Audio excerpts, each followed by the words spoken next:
Bonjour et bienvenue sur ma chaîne MMA. Aujourd'hui, comme actualité, j'avais le goût de jaser de pourquoi un Dana est parfois un épais. J'espère que ça va bien de votre côté. On est toujours en confinement. Je sais pas si vous écoutez cette vidéo-là un peu plus tard, mais à ce moment-ci, on est en confinement. Je sais pas si vous êtes en train de virer fou. Mes cheveux, au moins j'ai une excuse. J'ai une excuse pour mes cheveux parce que souvent ils dégénèrent, mais là au moins tout le monde, je sais pas de votre côté de quoi ça a l'air. Mais ouais, Dana, Dana, Dana a tellement de qualités. Je vais commencer avec les fleurs, mais Dana, Dana White, le président de la UFC, c'est en partant, il faut dire la UFC serait jamais là où elle est si c'était pas de Dana White. C'est de loin la raison numéro un pourquoi que la UFC est là où elle est. Le gars, il a un charisme de fou. C'est pas un président ordinaire. C'est pas avec un gars comme. Mettons, si on regarde la NHL, un gars comme Gary Bettman, un petit avocat rusé, puis avec aucun charisme, qui se fait huer à toutes les fois qu'il y a une présence médiatique. C'est pas qu'un gars de même que la UFC aurait pu aller aussi loin. Non, Dana White, c'est un gars qui avait besoin de séduire les jeunes, le monde plus edgy. Puis c'est ça. Dana, il est bon pour ça. Il donne des bonnes entrevues. Il essaie tant de plaire aux jeunes hommes 18-35. Puis il réussit ça à merveille. Si tu veux tout le temps pogner une entrevue avec Dana White parce que c'est tout le temps intéressant. Puis vous remarquerez, si tu lui demandes n'importe quoi, il essaie de répondre ce qui va plaire aux jeunes de 18-35, mâles, semi-douche. Mais tu sais, il essaie d'être plus subtil que moi maintenant. Mais en gros, c'est ça. Dana a des qualités. Je veux l'admettre en partant. Dana a des qualités. Ceci dit, Dana a aussi des gros défauts. Puis si tu suis la UFC depuis assez longtemps, puis que tu as moindrement de jugement, ben tu viens qu'avoir le mauvais côté de Dana. Puis en fait, je trouve que son mauvais côté sort de plus en plus. On le voit de. C'est ça. Dana, il est de plus en plus laid, je trouve. Il vieillit pas bien. Euh, Peut-être à cause qu'il grossit de plus en plus. Il a de moins en moins à donner des vraies entrevues avec le temps. D'ailleurs, c'est ça, il donne plus d'entrevues aux médias MMA. Il donne souvent juste des entrevues à des médias qui vont lui poser des questions faciles. Donc, il peut souvent se sauver des entrevues plus corsées. Mais en gros, en fin de semaine, il a donné plusieurs entrevues qui m'ont fait virer fou. Puis c'est ça, c'est des gens qui sont, soit c'est des licheux qui vont y faire des entrevues faciles avec lui parce qu'ils sont juste contents de parler à Dana White, puis ils vont juste puis être groupés tout le long. Ou c'est surtout ça. Ou c'est des médias qui connaissent pas le sport pantoute, puis ils vont juste y poser des questions sur les événements qui s'en viennent, puis blablabla. Mais comme je disais, quand tu suis le sport depuis assez longtemps, tu réalises que Dana a des gros défauts. Puis le gros défaut, ben en tout cas, ce que moi je trouve le plus laid, puis on peut le comprendre à un certain point, c'est qu'en bout de ligne, tu te rends compte que même si Dana est bien sympathique, même s'il donne. Tu sais, moi je suivais la UFC dans un temps où il restait tout le temps des billets, puis tu demandais des billets à Dana, puis il restait tout le temps des billets pour les fans. Il disait demandez-moi pas des billets, mais si tu lui demandais des billets, il disait ah ok, je vais te donner des billets. Puis c'était le gars le plus généreux sur la terre. Puis encore aujourd'hui, il va donner à des causes, puis il essaie tout le temps d'être bien généreux. Puis il a de la misère à dire non, Dana. Mais en même temps, son agenda, c'est tout le temps qu'est-ce qui fait le plus d'argent pour la UFC. Puis on peut pas reprocher ça de quelqu'un, mais c'est surprenant et c'est surtout laid à quel point ce gars-là, il, a, il va aller loin pour faire de l'argent avec sa compagnie. Puis ça sort à des moments, comme je disais, j'ai pas d'autres mots que laid, mais ça sort vraiment à des moments. Tu sais, comme une des fois que ça a sorti vraiment gros, c'est quand que Georges Saint-Pierre avait pris sa première retraite après le combat contre Johnny Hendricks. Georges Saint-Pierre qui avait tout. Il avait, il avait jamais rien fait de mal contre la UFC. Il avait juste fait monter la compagnie. Il lui a amené une crédibilité incroyable. C'est tout le temps comportant de gentleman. Mais quand il allait partir avec la ceinture de la UFC, Dana, en conférence de presse, il a pris 2 minutes, puis il l'a garoché en dessous de l'autobus, puis il a sali son nom sans hésiter parce que il était en train de. Il s'en allait avec la ceinture, puis il fallait que. C'était pas bon pour la compagnie. Fait que. C'est ça. Dana, quand c'est une question de cash, c'est vraiment. Puis pendant ce temps-là, il essayait de grimper Johnny Hendricks, le gars sur la sauce qui était pas. Bref, je veux pas repartir sur ça, mais c'est des moments flagrants comme ça que Dana il devient très très poche, puis très mesquin, puis en fin de semaine, ben, dans les derniers jours, c'est encore ça avec le coronavirus, la COVID-19. Là, en fin de semaine, il essaye de dire qu'il va avoir l'événement du UFC 49, le fameux combat entre Habib et Tony Ferguson, qui a une malédiction sur ce combat-là. Parce que ça fait déjà 5 fois que ce combat-là est programmé pour arriver. C'est le combat le plus attendu de tous les temps à peu près. Les deux n'ont pas perdu depuis. Les deux sont invaincus depuis des années. Les deux, c'est un match-up super intéressant. On a tout hâte de voir qu'est-ce que ça va donner. Puis à toutes les fois, il y en a un qui se blesse. Il y en a tout le temps un. C'est ça, je pense que les deux se sont blessés 2 fois, puis ils ont eu à reporter le combat. Là, pour la 5e fois, c'est pas qu'il y en a un qui se blesse, c'est que là, avec l'épidémie, la pandémie, il va être obligé de reporter ça. Puis c'est ça. Dana, là, il voulait quand même avoir.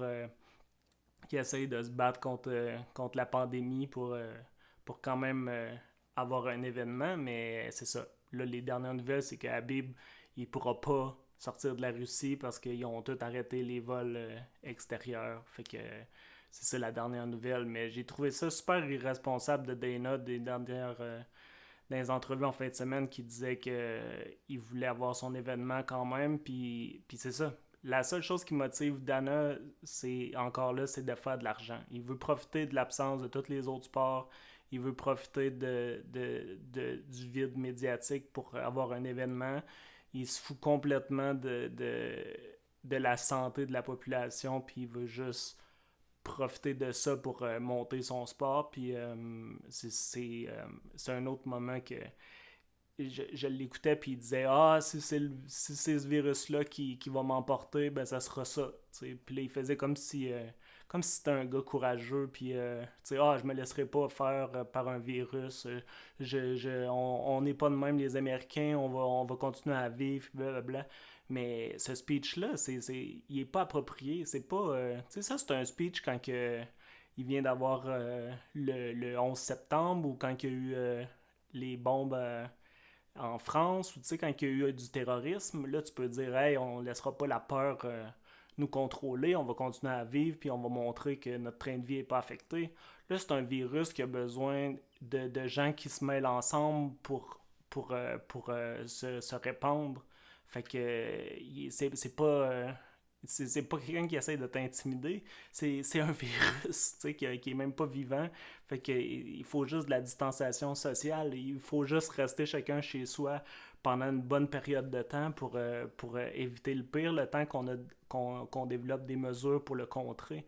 Fait que tout ce speech-là de ah, nous les Américains, on n'arrête pas de vivre, puis blablabla, puis l'espèce de speech de héros, de checker comment nous autres à la UFC, on est des vrais Américains, puis on est des champions. C'est tellement irresponsable, puis on l'entend beaucoup, tout le côté républicain, puis je suis content de voir que même le, le, le tweet en chef, Trump commence à avoir, parce que là, je pense qu'il vient d'amener à un mois le,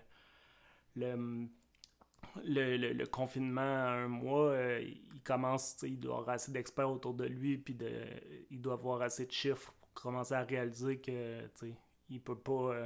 C'est beau le capitalisme, puis vouloir le marché à tout prix par-dessus la vie de ses citoyens, mais il commence à réaliser que ça marche plus, là.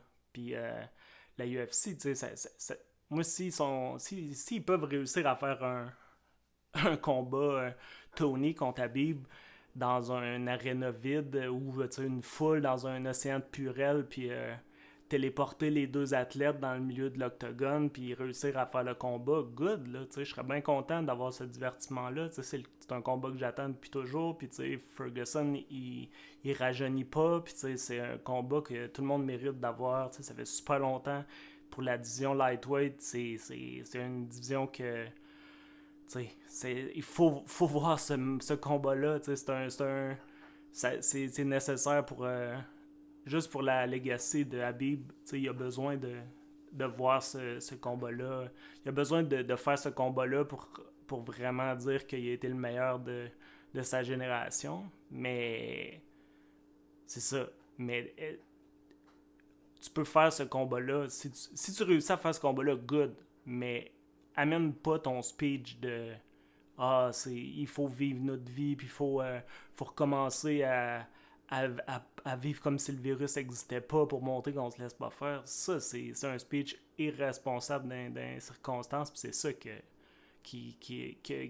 j'espère que Dana va arrêter ces conneries-là, parce que c'est quelqu'un qui est extrêmement influent, encore là, chez les hommes 18-35 aux États-Unis qui écoutent pas les médias, puis qui sont très influençables, puis que c'est ça.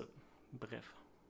Puis le pire, c'est que, tu sais, si Dana, il disait, moi, au pire, si le virus, si c'est la COVID qui m'emporte, ben, ce sera ça, mais Dana, déjà, il est trop jeune pour, il a des bonnes chances de survivre, puis là, il manque de ventilateurs aux États-Unis, c'est la grosse affaire parce que ça coûte super cher, puis les hôpitaux, il en manque, puis blablabla. Mais comment que le système marche aux États-Unis, c'est sûr que Dana, avec tous ses millions, il y en a déjà, si ça se trouve, il y en a déjà 8 chez eux des ventilateurs. C'est tellement pas. C'est tellement hypocrite de sa part de dire je mets ma vie en danger. On sait tous que sa vie est pas en danger. Puis là, il dit je m'occupe tant de mes athlètes.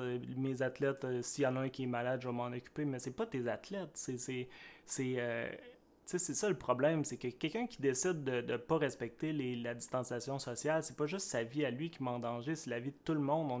On est vraiment comme une chaîne, puis quand il y en a un qui brise la chaîne, c'est tout le monde qui met en danger, mais en tout cas, je vais pas commencer à faire tout le... je suis pas le nouveau Horatio des pauvres, là, mais ce qui était positif, je trouvais, c'est que premièrement, Habib peut pas y aller. Trump étire même Trump, c'est ça. Le gars qui est bodé avec Dana, il est obligé d'étirer le confinement. Puis en plus, Joe Rogan il a dit sur son podcast que si la UFC veut faire la carte, ils vont la faire sans lui parce que lui, il ira pas commenter ça. Fait que c'est ça que j'aime de Rogan, c'est que il y a du fuck you money, puis il tient pas tant que ça à sa gig. Fait que contrairement à plein de monde autour de Dana qui se laissent bullier ou qui vont juste dire oui à tout ce qu'il dit, ben Rogan, au moins, il est indépendant d'esprit. Fait que il a ses défauts aussi, Rogan, mais au moins, il est, quand il croit à quelque chose, il a encore ses principes. Fait que c'est cool de voir que dans des cas comme ça, il est encore capable de tenir son bout puis de dire moi j'embarque pas là-dedans en tout cas. D'ailleurs, Connor en Irlande, il essaye de sensibiliser sa population aussi à respecter le confinement social puis tout ça, alors que Dana de son bord, il essaye de dire que ceux qui respectent ça, c'est des momounes puis qu'ils devraient recommencer à vivre en société comme si de rien n'était parce que c'est the American way. Bref. C'est un des vidéos que j'ai l'impression que je vais en faire plusieurs, mais bref, Dana est capable du meilleur comme du pire. Cette semaine, il est clairement dans son mode pire et c'était une de ces fois où Dana se comporte comme un épais. On espère que ça arrivera pas trop souvent, mais c'était une de ces semaines-là. On se repogne bientôt. Bon confinement à tous. Faites attention à vos cheveux. Ciao!